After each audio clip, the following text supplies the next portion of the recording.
Hello students, today we will discuss about online buying and selling. In this we will cover selling online, selling process, buying and selling, storefront, outsourcing, insourcing, e-catalog, merchant, software. Selling on the web. Selling means selling on the web. Simple है e-commerce. Online selling is the form of electronic commerce which allows sellers to directly sell goods or services to the buyer over the internet and using a web browser. Selling products and services online can help your business become more profitable.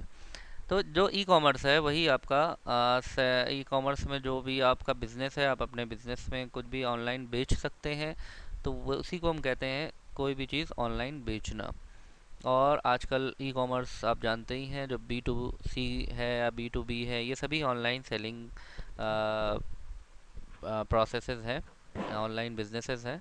तो online business को ही हम उस पर कोई भी चीज़ cell करना, उसको हम सेलिंग ऑन द वेब कहते हैं। इलेक्ट्रॉनिक स्टोर फ्रंट ये क्या है?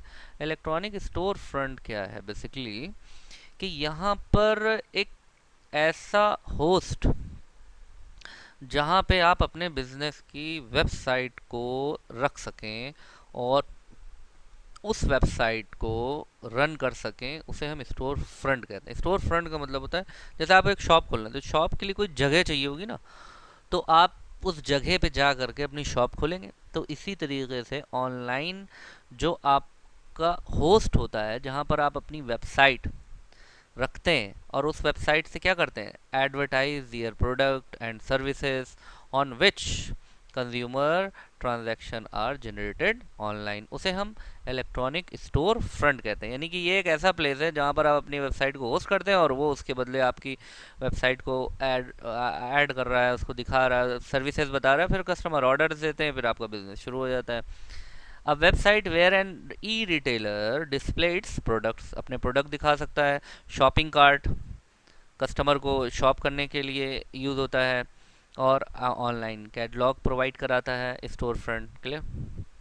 Function requirement of electronic store front. Store front में कुछ पॉइंट्स हैं, ये आपके पॉइंट्स हैं, लाइक सेलिंग ऑनलाइन और the hosted, the self hosted. इसमें क्या होता है कि जो आपके ऑनलाइन स्टोर्स हैं उसमें एक तो होस्टेड होता है और एक सेल्फ होस्टेड होता है। होस्टेड का मतलब होता है किसी और से आपने प्लेस ले लिया है और वहाँ पर आप उसको कुछ मंथली पेमेंट वगैरह दे रहे हैं या ईयरली पेमेंट दे रहे हैं और वो आपका ऐड वगैरह कर रहा है। और एक सेल्फ होस्टेड का मतलब है कि आपने अपना एक एरिया खुद परचेस कर लिया है और अब आप उस एरिया में चाहे जैसे आपको समझ में आए आप अपना उसको क्या कहते हैं, यूज़ करिए अपना एरिया। और एक होता है आपका कैपेबल होस्टिंग, जिसमें क्या होता है कि any e commerce site is nothing without a server to power it. Server होना चाहिए जो इसको पावर प्रोवाइड करे और 24/7 मेंटेनेंस मिलना चाहिए, क्वालिटी मिलना चाहिए, बैकअप मिलना चाहिए और फुल सिक्योरिटी प्लान भी होना चाहिए। ये इसकी फंक्शन रिक्वायरमेंट्स हैं कि आपका जो बेस्ट स्टोर्स है take time effort and plenty of technical preparation to set up. तो ये टेक्निकल स्पेसिफिकेशंस जो होती हैं स्टोर फ्रंट को सेटअप करने के लिए, वो यहाँ पर ये पॉइंट्स दिए हुए हैं। फिर कुछ रिक्वायरमेंट्स हैं इलेक्ट्रॉनिक स्टोर फ्रंट के लिए। जो रिक्वायरमेंट्स हैं लाइक के आपका many e commerce platform now come bundled with the security essential, but you will still want to double check that you have these technical aspect before you sell a single product। मतलब आपको इस electronic store front open करना है, ठीक है। अब उसके लिए क्या क्या चीज़ें चाहिए, लाइक एसएसएल सर्टिफिकेट, ठीक है, जो आपका क्या कहते हैं सिक्योरिटी लिंक होता है, सिक्योरिटी लेयर प्रोटोकॉल्स होते हैं कि आप अपनी सेंसिटिव इन्फॉर्मेशन, क्रेडिट कार्ड वगैरह की इन्फॉर्मेशन को नो परमानेंट और प्लेन टेक्स्ट स्टोरेज या storage of sensitive customer data, कि आपका जो क्या कहते हैं जो कस्टमर का डेटा है वो कहीं लीक ना हो जाए। जैसे क्रेडिट कार्ड के नंबर्स वगैरह हैं, ये सब आप वही कस्टमर आपको पेमेंट देगा ऑनलाइन, तो उसकी जो वो कितना सिक्योर है। और सिक्योर पासवर्ड रिक्वायरमेंट स्टोरेज होना चाहिए। लाइक ऐसा नहीं होना चाहिए कि आप अपने क्रेडिट कार्ड या जो पासवर्ड है उसको 1 2 3 कर दें, सिंपल पासवर्ड दे दें, थोड़ा टफ पासवर्ड होना चाहिए, ठीक है। और बाकी कुछ सर्वर प्रोटेक्शन लाइक फायरवॉल वगैरह होना चाहिए, और ऑटोमेटेड बैकअप्स होने चाहिए कि एक्सीडेंटली अगर डेटा डिलीट हो जाए तो आपको बैकअप मिल जाए सर्वर से। ठीक है, शिपिंग सॉफ्टवेयर होना चाहिए कि कस्टमर अगर ऑर्डर प्लेस करे तो वो प्लेस करने के बाद अब आपको कहाँ से वो वहाँ तक कैसे पहुँचेगा, तो इसके लिए आपके पास एक शिपिंग सॉफ्टवेयर होना चाहिए। एक पेमेंट गेटवे होना चाहिए जिससे कस्टमर आपको पेमेंट करे, और वह सिक्योर पेमेंट गेटवे होना चाहिए, क्योंकि जब तक आपका पेमेंट फाइनल नहीं होगा तो आप उसको कोई भी प्रोडक्ट नहीं दे सकते हैं। ठीक है, और a payment gateway is a piece of software you need to accept credit card payments from the customer online. So these are some function requirements of electronic storefronts. Selling process क्या है, किस तरीके से सेल होता है online, वो यहाँ पर आपका दिया हुआ है। जस्ट गो थ्रू द कि इसमें देखिए 4-5 जो है वो पॉइंट्स है मेन। एक प्रोस्पेक्टिंग, ठीक है, दूसरा प्रिपरेशन, तीसरा अप्रोच, चौथा प्रेजेंटेशन, फिर handling the objection, closing and follow up. ये सेलिंग प्रोसेस है।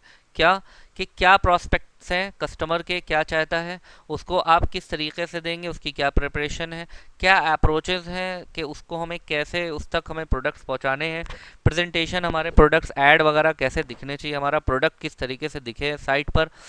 फिर उसके बाद उसके जो ऑब्जेक्शन है, जो भी ऑब्जेक्शंस आते हैं, देखिए ऑनलाइन में रिव्यूज़ आते हैं और कहीं ख़राब रिव्यू है कहीं अच्छा रिव्यू है, तो जो ख़राब रिव्यू है उससे हम क्या करते हैं, ख़राब रिव्यू से हैंडल करते हैं कि हमारा और अच्छा कैसे प्रोडक्ट हो जाए, या प्रोडक्ट अच्छा है तो सजेशंस मांगते हैं, फीडबैक्स मांगते हैं कि हमारा जो प्रोडक्ट है वो और अच्छा हो जाए। फिर क्लोजिंग करते हैं, क्लोज कर देते हैं जो भी हमारा क्या कहते हैं फाइनल डिसीजन होता है, उसको क्लोज करते हैं। फिर उसके बाद फॉलो अप के अब हमें आगे क्या करना है और किस तरीके से फॉलो अप करना है। तो this is the selling process. Effective selling process में उसी का ये फिगर बना हुआ है जो हमने आपको अभी पीछे बताया है। ये इसमें देखिए जो ये प्रोस्पेक्टिंग और preparation, approach, presentation, handling objection, closing and follow up, उसी का यहाँ पर ये पूरा आपका बना हुआ है। ठीक है, ये prospecting and qualifying, preparation, pre approach है, फिर अप्रोच है, फिर आपका प्रेजेंटेशन एंड डिमॉन्स्ट्रेशन है, हैंडलिंग ऑब्जेक्शन है, क्लोजिंग है एंड फॉलोअप है। ये फिगर आप ड्रॉ कर लेंगे। ठीक है, और कुछ बाइंग एंड सेलिंग जो होती है इंटरनेट पर, तो उसकी क्या फेजेस होती हैं। एक होता है प्री सेलिंग, प्री सेलिंग मतलब सेल करने से पहले, और एक होता है जब आप सेलिंग कर रहे होते हैं, मतलब इसमें सेलिंग हो रही है। अब सेलिंग हो रही है का मतलब क्या है, सेलिंग हो रही है का मतलब इसके लिए ये जो 5 है, ये जो है ना, ये प्रोस्पेक्टिंग, प्रिपरेशन, अप्रोच और तो ये यही चीज़ यहाँ पर कह रहा है कि प्री सेलिंग में जो आपको सेल करने से पहले, और फिर जब सेलिंग हो रही है यानी कि पेमेंट कस्टमर सेलेक्ट कर रहा है, पेमेंट कर रहा है, क्लोज कर रहे हैं, और फिर उसके बाद सेलिंग के बाद कि अब इसके बाद क्या है कि इवैल्यूएशन है कि क्या हमारे बायर्स की क्या नीड है, सप्लायर की क्या नीड है, ये सारी चीज़ें आ जाती हैं आपकी buying and selling on internet में।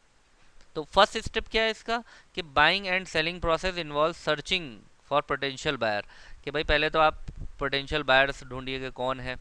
ठीक है, फिर उसके बाद जो ऑर्गेनाइजेशन, फिर सेलिंग प्रोसेस में जो 5 मेजर स्टेप्स हैं कि prospecting, discovering, solution crafting, presenting और सोल्यूशन टू योर रिसर्च और सिक्योरिंग टू विन। इसमें क्या होगा कि आप जो भी प्रॉपर असेसमेंट है, इम्प्लीमेंटेशन है, you could surely sell anything. तो पोस्ट सेलिंग का मतलब क्या है कि this allows you to look at the opportunity to better understand and respond to your buyers need. What is outsourcing.